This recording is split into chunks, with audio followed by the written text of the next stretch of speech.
मध्य प्रदेश के चित्रकूट में मोहन भागवत का बड़ा बयान आया है। देश में धर्म अधर्म की लड़ाई चल रही है। आरएसएस चीफ ने यह कहा है, भारत को दबाने की कोशिश सफल नहीं होगी। मोहन भागवत ने एक बार फिर से बड़ा बयान दिया है कि जो भी लोग भारत को दबाने की कोशिश कर रहे हैं वो सफल कभी नहीं होंगे। सत्य कभी दबता नहीं है, सबको धारण करने वाला राम चाहिए। मोहन भागवत के बयानों के मायने होते हैं और जब जब आरएसएस चीफ ने बयान दिया है और वो चर्चा का विषय भी बना है। सत्य कभी दबता नहीं है, आरएसएस चीफ मोहन भागवत का ये बयान।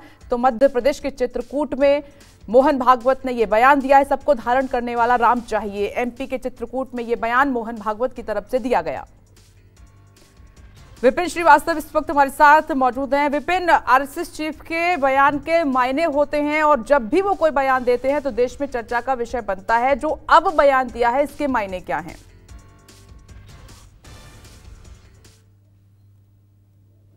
बिल्कुल, देखिए, डॉक्टर मोहन भागवत जो हैं वो चित्रकूट पहुंचे थे और यहाँ पर राम किंकर उपाध्याय की जन्म शताब्दी समारोह पहुंचे। लेकिन इन संतों के बीच में जो मोहन भागवत के जो बयान थे उसके कई मायने भी निकाले जा रहे हैं। सीधा संदेश है कि देश भर में जो है धर्म अधर्म की लड़ाई चल रही है, लेकिन उनके इसमें एक बड़ी बात छिपी हुई है। उनका ये भी कहना है कि शस्त्र और अस्त्र के साथ साथ इसे धारण करने वाला राम भी चाहिए।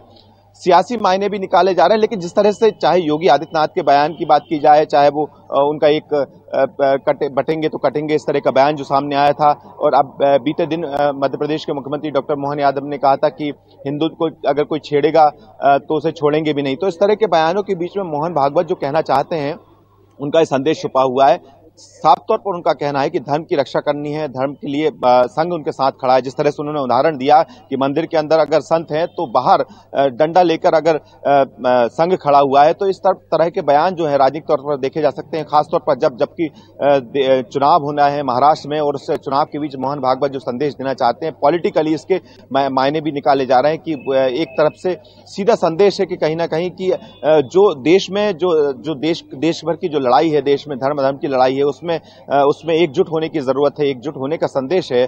जिस तरह से हम राजनीतिक पार्टियों के बड़े बड़े दिग्गजों के इस तरह के बयान देख रहे हैं, उस बीच संघ प्रमुख मोहन भागवत जो कहना चाहते हैं उसमें कहीं ना कहीं वो बात भी छिपी हुई है। जिस तरह का संदेश मुझे लगता है कि बीजेपी देना चाहती है, उस संदेश के मायने भी इस बयान में छिपे नजर आते हैं। देखा जाए तो मोहन भागवत जब भी कुछ कहते हैं तो उसको बड़ी बारीकी से समझा जाता है। तो इस बयान को भी समझने की उन नेताओं को भी जरूरत है, खासतौर पर बीजेपी के नेताओं को, दूसरे दलों के नेताओं को भी जरूरत है कि आखिरकार वो किस तरह का संदेश देना चाहते हैं। लेकिन सीधी बात है कि एक राम का जो उन्होंने कहा है कि राम ऐसा होना चाहिए, राम की तरह जो धारण कर दे अस्त्र और शस्त्र, इस बयान के भी काफी मायने निकाले जा रहे हैं। लेकिन खास बात उन्होंने जो बताई कि देश को दबाने की कोशिश की जा रही है, भारत को दबाने की कोशिश की जा रही है। अब कौन कोशिश कर रहा है, क्या कर रहा है, इस संदेश में ये भी छिपा हुआ है। आप इस को हम जो समझ रहे हैं वो कहीं ना कहीं बात होती है। लेकिन सीधी बात की देश भर में धर्म अधर्म की लड़ाई चल रही, जो हम देख भी रहे हैं राजनीतिक दलों के बीच में, हम जो देख रहे हैं, जहां तक हम जाते हैं कि उन बयानों पर देखते हैं, तो वो चीज कहीं ना कहीं मोहन भागवत के इस बयान में, इस संदेश में छिपी हुई हमको नजर आ रही है। और मुझे लगता है कि इस बयान को लेकर अब पॉलिटिकली जो रिएक्शन भी हमको लगता है कि धीरे धीरे देखने को मिलेंगे। और खासतौर पर जो वो कहना चाहते हैं, अब देखते हैं कि विपक्ष इस पर क्या बयान देता है। शुक्रिया आपका, आगे बढ़ते हैं।